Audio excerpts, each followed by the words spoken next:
So, what's up, YouTube? I'm 40 here.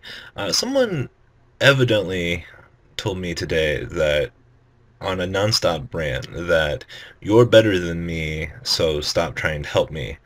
Um, there's this perception about me that for whatever reason players assume that I'm this God's gift to this game, which is not true by any stretch of the imagination. I'm just an average player.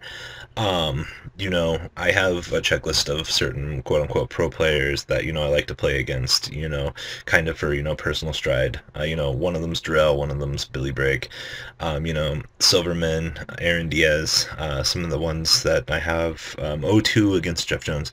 But the thing that really struck me as the misconception is just because I'm a YouTuber doesn't mean that I am God's gift to this game, basically.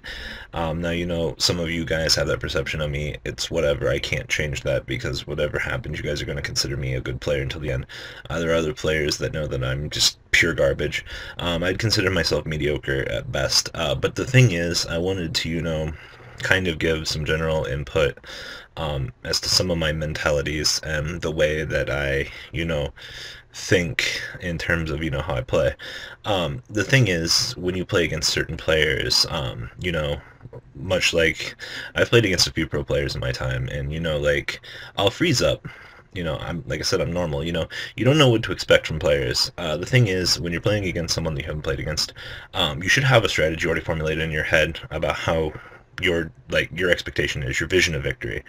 You should know what your deck is capable of and things like that. A good example of this, I actually messed up very badly when Mono Mermail first came out and I was playing Gadgets. It was the Mermail format, but I knew how to play against Genix Undyne.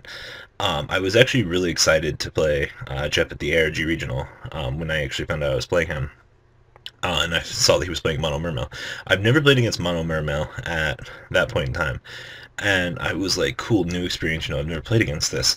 So I didn't know what to expect. But the thing is, playing through that matchup, I would make card choices that I thought would be the safest bets and the most optimal plays. I didn't know about Squall. I didn't know about all the, the BS plays that can come out of it. So I ended up getting punished and I got 2-0'd by Jeff. There's nothing to think about it. I look like a total noob and it was the story of my day. But nonetheless, going into a challenge when you don't know what to expect, you should really have this mentality. You should have some level of expectation of what you're capable of. And, if you're playing against something that you're not familiar of, try to attribute what you know to what could come out of it. Say, for example, if you're playing against Mermails, you don't know that Mono Mermail exists. So you play it as if you were playing against Genix. You make adequate card choices based on that, and then you try to defend because you know what the archetype is capable of. Yes, there are twists and turns. Obviously, another example of this would probably be Fire Kings. I know what Fire Kings do. I've played against them maybe once. But, in terms of the actual strategy to the deck, I should be able to theorio it out and, reach a conclusion.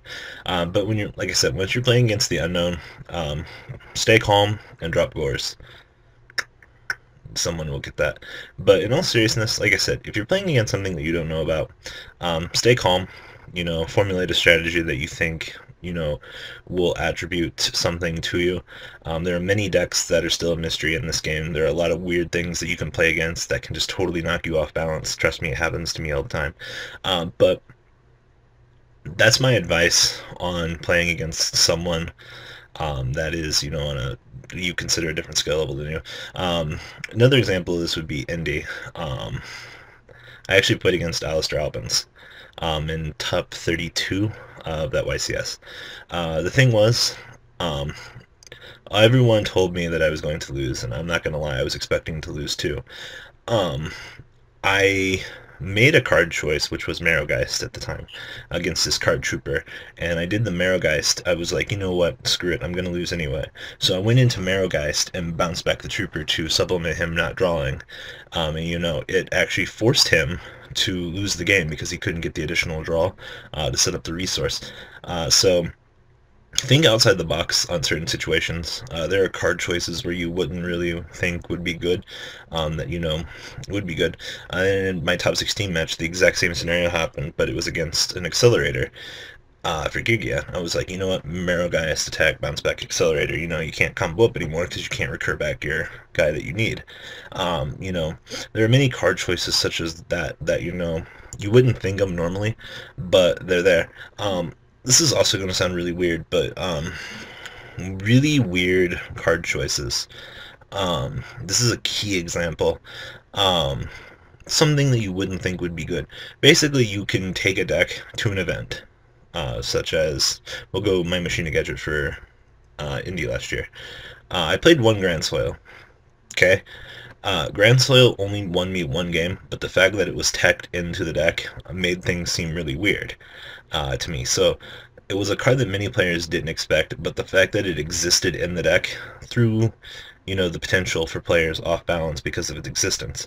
Now, you can copy a deck, card for card, straight up in that deck, but if you don't put a weird spin on it and it's just, you know, verbatim what it actually is, you're not going to do better. And, you know, these are weird little things that most players won't pick up on. You know, something out of the blue that, you know, might potentially turn the tide of a game for you. Little things like that that are, you know, incognitive.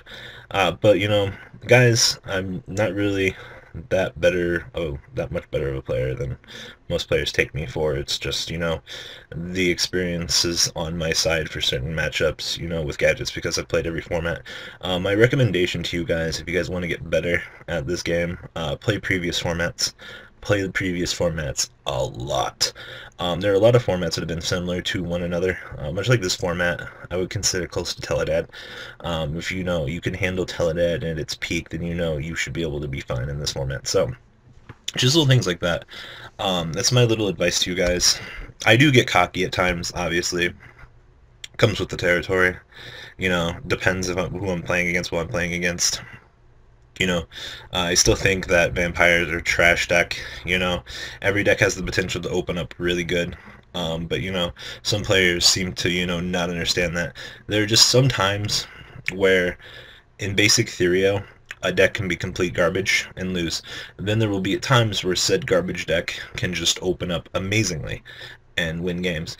And a lot of players don't seem to understand that, and that really disappoints me a lot about the community, because so many players are like, Robbie, you gonna change your opinion on vampires now? But no. The thing is, if you want to get better at this game, you have to understand that. You have to consider what a deck is capable of at certain times. Man, it looks like I have a lazy eye. But no, you have to consider what a deck is capable of at certain times in a game. You have to consider what the deck can do for certain matchups. You really have to have mastery over your deck. If you're playing a deck that you're not too familiar with, you're going to have a bad time, obviously. But, you know, once again, don't perceive people just because, you know, you think they're good at this game. Trust me, I have my terrible streaks where I'm just terrible, terrible, terrible, terrible. But, you know, nonetheless, don't view me as this cryptic god that's good at Yu-Gi-Oh! I'm just another Yu-Gi-Oh! Player, much like yourself. Just I enjoy playing this game, unlike most people that seem to hate it. I do enjoy the competitive side of it, though. But, you know, if you guys want to know the thrill of competitive side of Yu-Gi-Oh!, like this video. And I'll do another video sometime about, you know, the thrills of competitive play and why competitive Yu-Gi mods is actually better than casual, in my opinion. So, guys, that's everything I have to say for now. I guess I kind of went off on two different topics in this video, but they correlate into each other. You guys will figure it out.